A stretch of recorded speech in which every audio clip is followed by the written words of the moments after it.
Hello पिला माने समस्ते केमिति अछ निश्चित भल थिबो। तो पिला माने आज क्लास रे तुमरो साहित्य सुमन बहिर द्वितीय पाठ जाना होची माडाहांडी कथा। तो एई पाठर जो प्रश्न उत्तर अछि पिला माने ताको हमें एई वीडियो रे डिस्कस करिबा। यार पूर्व पाठ पिला माने एई पाठडी को संपूर्ण रूप आलोचना करथिले।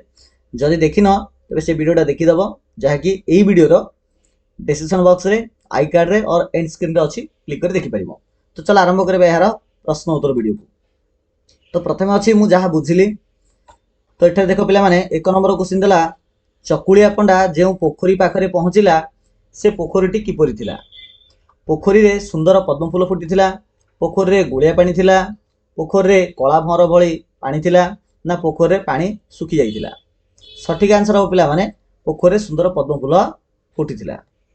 ठीक अच्छे चलो 2 नंबर क्वेश्चन देखिबा चोर को मान करी खपर रे खाइबा। यार अर्थ कौन? राग तम तम होई खाइबा, अन्य उपर रागी निजर क्षति करिबा, चोर को धरी खपर रे खाइबा को देबा ना चोर को माड़ मारी तड़ी देबा। सठिक आंसर पिला माने ऑप्शन ख अन्य उपर रागी निजर क्षति करिबा। तो चोर को मान करी खपर रे खाइबार अर्थ होची अन्य उपर रागी निजर क्षति करिबा। 3 नंबर क्वेश्चन देख गंगा माता उड़ीगला चढ़ईर पेट कथा जानि पारंती। ए जो लोकवाणी रो अर्थ कौन? ये लोकवाणी अर्थ हूँ पिला माने अन्यर मन कथा को बुझिबा, अन्यर मन कथा को बुझिबा। 4 नंबर क्वेश्चन चकुलिया पंडा चरित्र माध्यम रे लेखक क्यों नीति शिक्षा दैछन्ती। चकुलिया पंडा चरित्र माध्यम रे लेखक क्यों नीति शिक्षा दैछन्ती ना अलसुआ लोक दुख पाए, जे अलसुआ से जीवन रे सबले दुख पाइबो। ठीक अछि तापर आसला हमर धाड़ी गुडी कर आलोचना जोडे कि सरलार्थ वाला प्रश्न अटे। बहुत सहज प्रश्न। ए पानी की देखिला क्षणी ए पानी की देखिला क्षणी ता मीन से चकुलिया पंडा कथा कही ता मन रे भारी लोभ होला।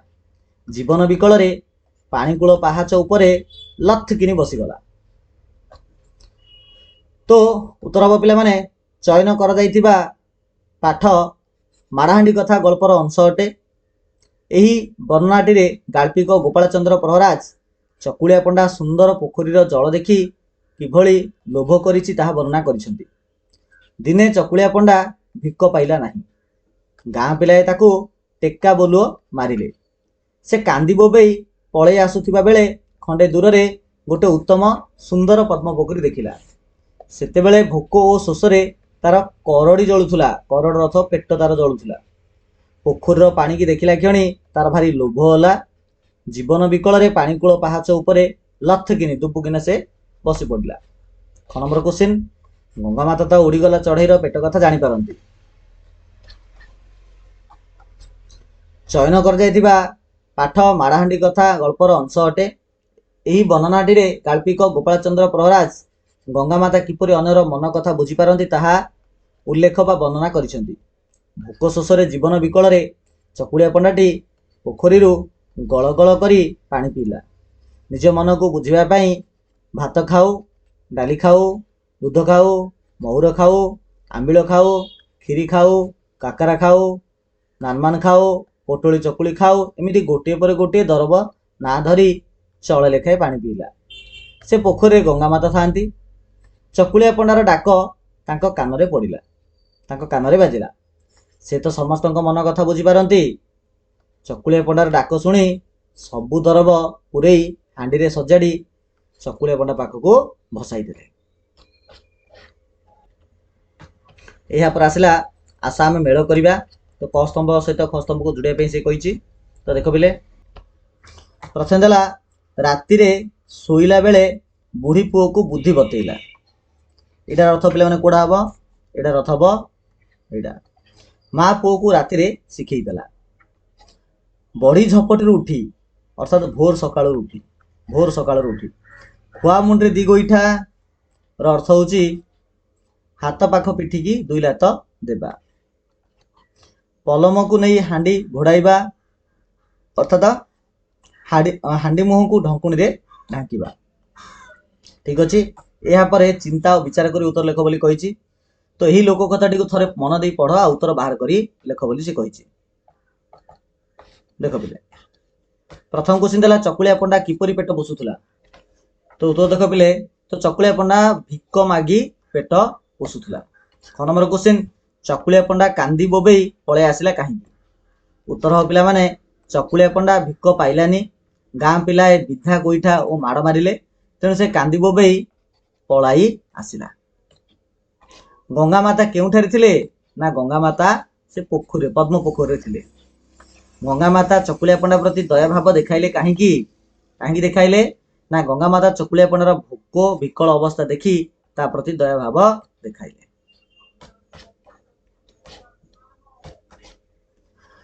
ଚକୁଳିଆ ପଣ୍ଡା ହାଣ୍ଡିରେ କ'ଣ ଦେଖିଲା? ନା ଚକୁଳିଆ ପଣ୍ଡା ହାଣ୍ଡିରେ ଦେଖିଲା ଯେ ଦିବ୍ୟ ସରୁ ଅନ୍ନ, ଡାଲି, ମହୁର, ଆମ୍ବିଳ, କ୍ଷୀରି, ପିଠା ଆଦି ଭଳି ଭଳି ଖାଦ୍ୟ ସେ ଦେଖିଲା। ଖାଦ୍ୟ ହାଣ୍ଡି ଧରି ଘରକୁ ଫେରିଲା ବେଳକୁ ଚକୁଳିଆ ପଣ୍ଡାର ମା କୁଆଡ଼େ ଯାଇଥିଲା? ତ ଖାଦ୍ୟ ହାଣ୍ଡି ଧରି ଘରକୁ ଫେରିଲା ବେଳକୁ ଚକୁଳିଆ ପଣ୍ଡାର ମା ଗାଁକୁ ଦୁଃଖ ଧନ୍ଦା ବେଲେ କାମ କରିବା ପାଇଁ ଯାଇଥିଲା। ଚୋରମାନେ ସିନ୍ଦୁକଟିଏ କେଉଁଠାରେ ରଖିଥିଲେ? ଚୋରମାନେ ସିନ୍ଦୁକଟି ବୁଢ଼ୀର ବାରି ଦୁଆରେ ନେଇ ରଖିଥିଲେ। ଏହାପରେ ଆସିଲା ଅନୁମାନ ଏବଂ କଳ୍ପନାରୁ। କ ନମ୍ବର କ୍ୱେଶ୍ଚିନ୍ ଦେଲା, ଯଦି ଚକୁଳିଆ ପଣ୍ଡା ଗୋଟିଏ ଦିନ ପାଇଁ ଗଙ୍ଗା ମାତାଙ୍କ ଠାରୁ ଖାଦ୍ୟ ହାଣ୍ଡି ନେଇଥାନ୍ତା, ଅର୍ଥାତ୍ ସବୁଦିନ ନ ନେଇକି କେବଳ ଗୋଟେ ଦିନ ପାଇଁ ଯେ ଚକୁଳିଆ ପଣ୍ଡା ଗଙ୍ଗା ମାତାଙ୍କ ଠାରୁ ହାଣ୍ଡିଟି ନେଇଥାନ୍ତା, ତାହେଲେ ତାର ପରିଣାମ କ'ଣ ହୋଇଥାନ୍ତା? ଦେଖ ପିଲେ, ଯଦି ଚକୁଳିଆ ପଣ୍ଡା ମାତ୍ର ଗୋଟେ ଦିନ ପାଇଁ ଏକା ଗଙ୍ଗା ମାତାଙ୍କ ଠାରୁ ଖାଦ୍ୟ ହାଣ୍ଡି ଯେ ନେଇଥାନ୍ତା, ତେବେ ସେ ଗଙ୍ଗା ମାତାଙ୍କ ଦୃଷ୍ଟିରେ ଜଣେ ଭଲ ମଣିଷ ବୋଲି ବିବେଚିତ ହୋଇଥାନ୍ତା ବା ଭଲ ମଣିଷ ଭାବେ ଗଣା ହୋଇଥାନ୍ତା।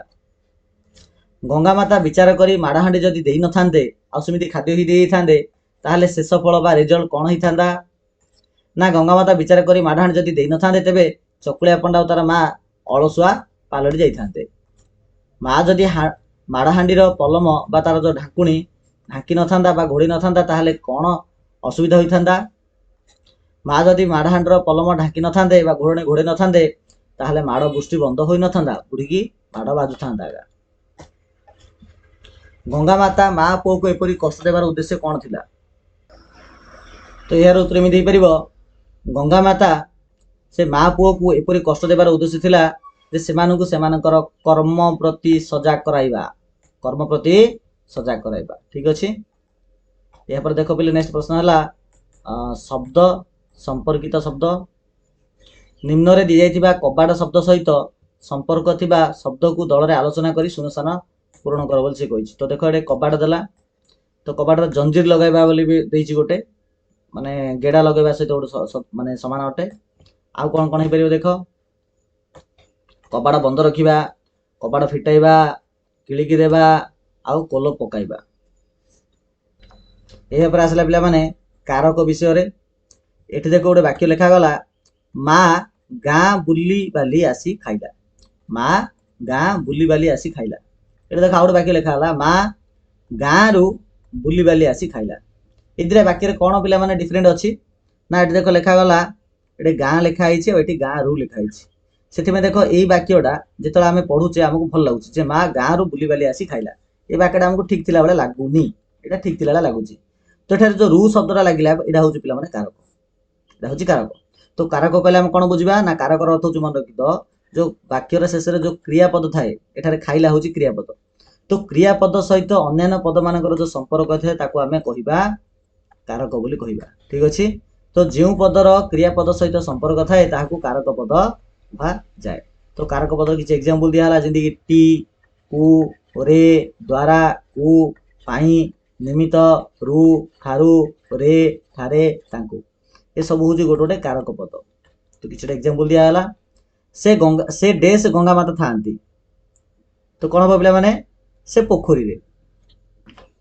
ତ ସେ ପୋଖରୀରେ ଗଙ୍ଗା ମାତା ଥାଆନ୍ତି। ଏ ଚକୁଳିଆ ଡେସ୍ ସିନା ଭୋକ ବିକଳରେ ଏମିତି ହେଉଛି, ଏ ଚକୁଳିଆ ପଣ୍ଡାଟି ହେଲା କି, ଏ ଚକୁଳିଆ ପଣ୍ଡାଟି ସିନା ଭୋକ ବିକଳରେ ଏମିତି ହେଉଛି। ତ ଏଠାରେ ପିଲା ଯେଉଁ ଲାଷ୍ଟକୁ ରେ ଲାଗିଲା ଆଉ ଟି ଲାଗିଲା, ଏଇ ଯାକ କାରକ। କାଳେ ହାଣ୍ଡି ରୁ ମାଡ଼ ବାହାରିଲା ଭଳିଆ ସେ ସିନ୍ଦୁକ ରୁ ନା ପୁଣି କିଛି ବାହାରି। ତ ଏଠାରେ ରୁ ମଧ୍ୟ ଗୋଟେ ଗୋଟେ କାରକ। ଡେସ୍ ହବା କେଉଁ ଦରବ ଅପୂର୍ବ? ତାଙ୍କୁ, ତାଙ୍କର ତ ଗଙ୍ଗା ମାତାଙ୍କୁ କୁହାଯାଇଛି ଏଠି। ତ ତାଙ୍କୁ ହବା କେଉଁ ଦରବ ଅପୂର୍ବ। ଠିକ୍ ଅଛି। ଏହାପରେ ପିଲାମାନେ ଆଉ ଗୋଟେ ଆସିଲା ଶେଷ ପ୍ରଶ୍ନ ସୂଚନା ପତ୍ରରେ। ମନେକର ତୁମେମାନେ ଏହି ଲୋକ କଥା ଆଧାରରେ ଚକୁଳିଆ ପଣ୍ଡା ଘରେ ଗତ ରାତିରେ ପଶିଥିବା ଚୋରମାନଙ୍କୁ ଧରିବା ପାଇଁ ଖବର କାଗଜରେ ପ୍ରକାଶ ପାଇଁ ଗୋଟେ ସୂଚନା ପତ୍ର ଲେଖ ବୋଲି ସେ କହିଛି। ତ ଦେଖ ପିଲେ ସୂଚନା ପତ୍ର କେମିତି ଲେଖାଯିବ। ପ୍ରଥମେ ଲେଖିବ ଡାହାଣ ପାନେ ତାରିଖ ଲେଖିବ, ହେଲା କି ଆଜିର ତାରିଖ ପକେଇ ପାରିବ ତମେ, ତମେ ଯୋଉ ବି ଡେଟ୍ ଗୋଟେ ପକଉଛ ପକ। ତାପରେ ଏମିତି ଲେଖିବ ମାନନୀୟ ସମ୍ପାଦକ ଦୈନିକ ସମାଜ, ପେପର ନାଁ ହେଉଛି ଦୈନିକ ସମାଜ, ଆଉ ଦୈନିକ ସମାଜର ଆଡ୍ରେସ୍ ହେଉଛି ବକ୍ସି ବଜାର କଟକ। ଏବେ ବିଷୟ ଲେଖିବ ମହାଶୟ ମୁଁ ଆପଣଙ୍କର ନଦୀକୂଳ ଗ୍ରାମର ସମ୍ବାଦଦାତା, ଏତେ ଦ୍ୱାରା ଆପଣଙ୍କୁ ଜଣାଇବାକୁ ଚାହେଁକି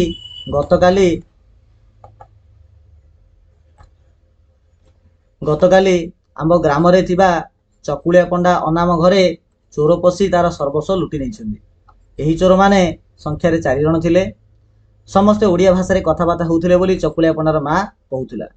ଏମାନେ ଚୋରି ଜିନିଷ ନେଇ ଗାଁର ଠାକୁରାଣୀ ପଡ଼ିଆ ବାଟେ ବଣରେ ପଶିଗଲେ। ସେମାନେ ଦୌଡ଼ି ପଳାଉଥିବା ବେଳେ ଜଣଙ୍କର ପଟେ ଚପଲ ପଡ଼ିଆରେ ପଡ଼ିଥିବାର ମିଳିଛି। ଏହି ସମ୍ବାଦଟିକୁ ଆପଣଙ୍କର ସମ୍ବାଦପତ୍ରରେ ପ୍ରକାଶ କରି ଚୋରମାନଙ୍କୁ ଧରିବାରେ ସାହାଯ୍ୟ କରିବାକୁ ଅନୁରୋଧ। ଆପଣଙ୍କର ସୌଜନ୍ୟ ମୁଗ୍ଧ ତାର ନାଁ ଲେଖିବ, ତମ ଏଇଟା ରଞ୍ଜନ ପାତ୍ର ଜାଗାରେ ତମ ନାଁ ଲେଖିବ ଆଉ ନଈକୂଳ ଗ୍ରାମ। ତ ବାସ୍ ପିଲାମାନେ ଏଠି ଆମର ପ୍ରଶ୍ନ ଉତ୍ତର ବି ସରିଲା। ତ ପିଲାମାନେ ଭିଡ଼ିଓଟା କେମିତି ଲାଗିଲା ନିହାତି ସମସ୍ତେ କମେଣ୍ଟ ସେକ୍ସନ କମେଣ୍ଟ କରିବ। ଭଲ ଲାଗିଲେ ନିହାତି ଚ୍ୟାନେଲକୁ ସବସ୍କ୍ରାଇବ କରିବ, ଭିଡ଼ିଓକୁ ଲାଇକ୍ କରିବା। ଠିକ୍ ଅଛି, ତ ଚାଲ ଭିଡ଼ିଓକୁ ଆମେ ଏଠି ଏଣ୍ଡ କରିବା। Thank you so much.